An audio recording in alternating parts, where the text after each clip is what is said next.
Pregame.tv, college football betting, some strange happenings in the betting marketplace. We're going to be talking more generics about what's been going on. We'll talk about a few games.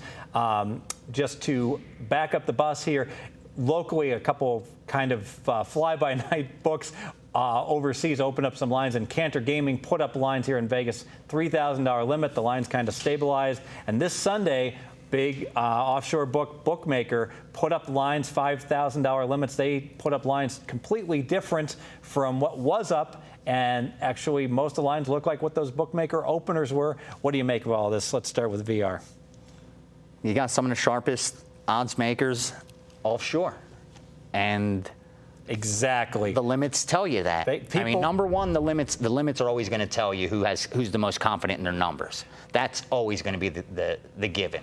Because if I'm confident in my number and I'm charging 11 to win 10, I'm going to want to take action all day on it. I'm not going to be in any rush to really have to move it too much. Of course, one-sided money is going to maybe force you a little bit to not want to be too exposed.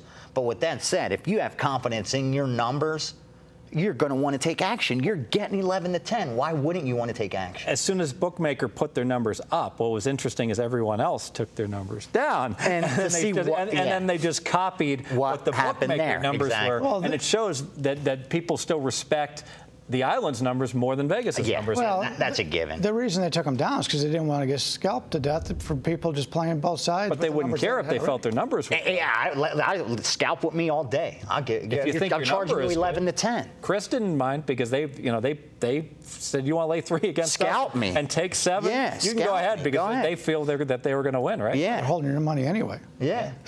Offshore's holding your money. In Vegas, they don't do that. At least for a little while. Let's use an example of a game. Tulsa is at Bowling Green. Very good spot for Bowling Green. On game 138 on the rotation.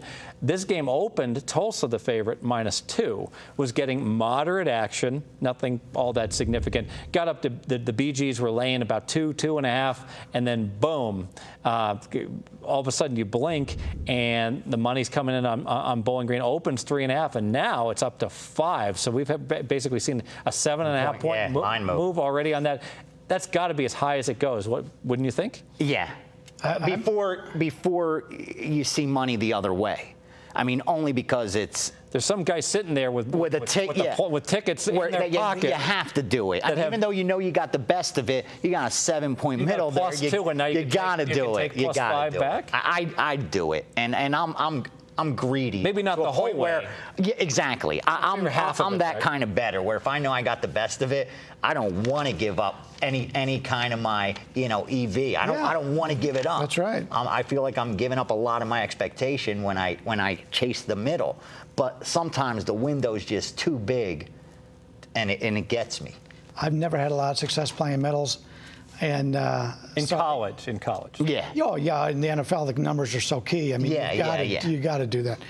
If you're going to learn anything about the NFL, know your numbers, know what they're worth. Yeah. Because you don't need to know a single player. Steve talks all the time about certain sports. You don't know certain players. You don't follow them, but you know numbers. The market. And that's why math guys can have success without even knowing the player. Well, there's a reason.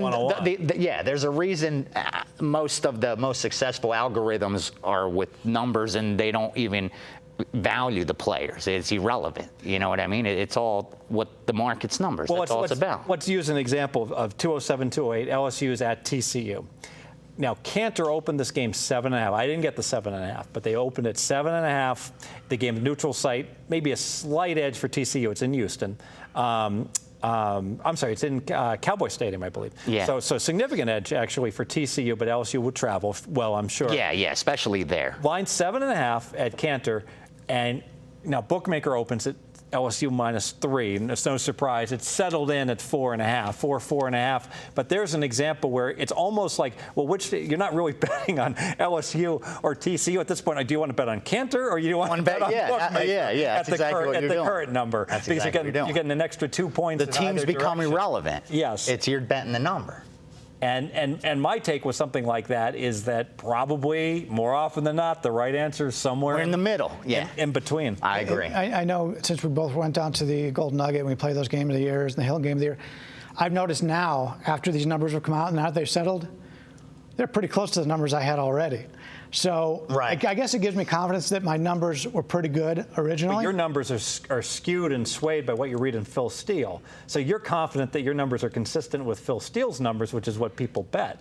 Not necessarily. Somewhat, now, if I know he's high on somebody, to be honest with you, I will look that way only because he sells so many of those magazines and he's quoted in so many newspapers. That the market's going to go that way. You know it's going to go that way. Take a look at Marshall. Yeah. He's very high on Marshall.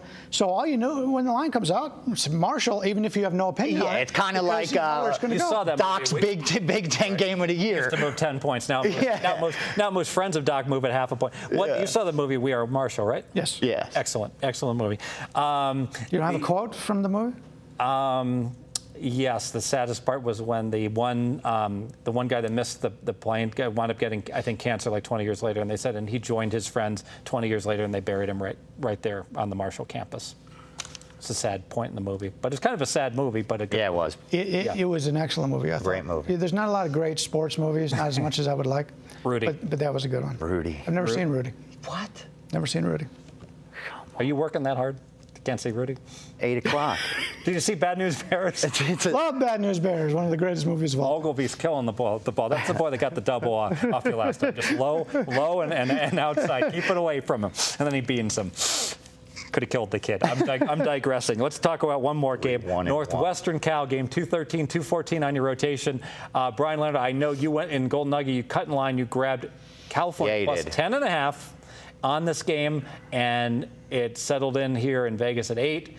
And bookmaker opened it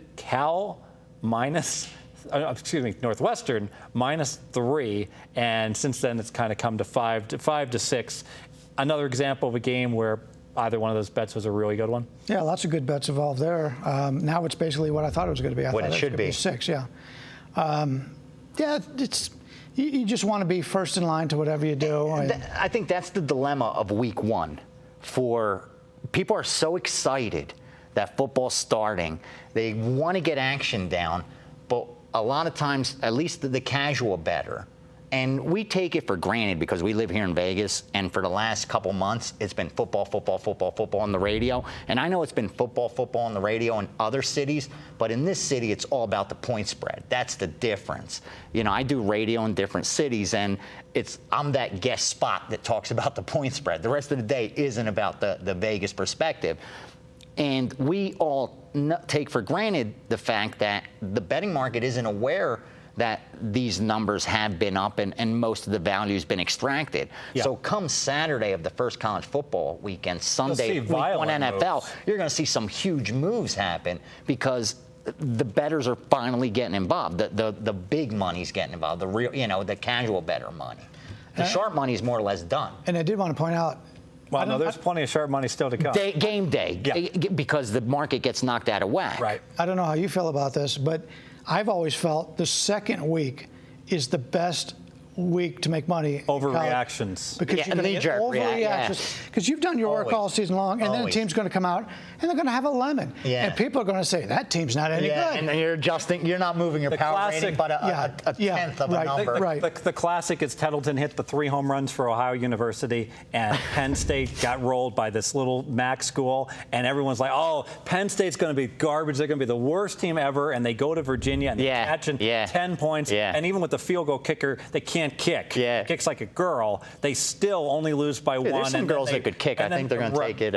Right, that movie on like Necessary Roughness, where she says, "Welcome, footballs," and nails Conrad Dobler or a guy like him right between the gonads. I digress. But the point is that Penn State everyone had read so much negative stuff about Sandusky for 3 weeks, or 3 months, and then they saw that garbage performance against Ohio, and they couldn't wait to bet against that team. Virginia laying 10 with no home field advantage, a garbage Virginia team against a middle to upper tier Big Ten team, and you were getting 10. I agree. And it's easy. At that point, they weren't considered a middle to upper tier. No, they were lower tier. Yeah, but you're still getting a decent pedigreed Big Yeah, it's Ten Penn team State, against man. It's Penn Virginia. State. And we talked in another video about home field advantage. Virginia's got no home field advantage. They're terrible. No. Of course, it's always easy after the fact to look at those. But in cases No, but week like 1 that, to 2 is the big adjustment. everyone says a team absolutely sucks. It's good to be a contrarian, but every now and then you get a team like Washington That State, does suck. and they just absolutely suck. Yeah. And there you go. So you got to be careful. You got to be careful not to keep bucking it, Like know, UNLV and on the being road. That like stubborn. I got to see UNLV cover a game on the road before I bet them my money. Well, we broke down a few This games, was but fun. there's That a was whole fun. bunch of games. We're going to do this all summer. That was fun. So absolutely, it's fun breaking down some of these mid-tier games. But here at pregame.tv, we come back. We're going to tell you who's going to. We told you which conference is going to win the championship, the SEC. I'll tell you which team is going to win. Come back, pregame.tv. Oh boy, we have an argument.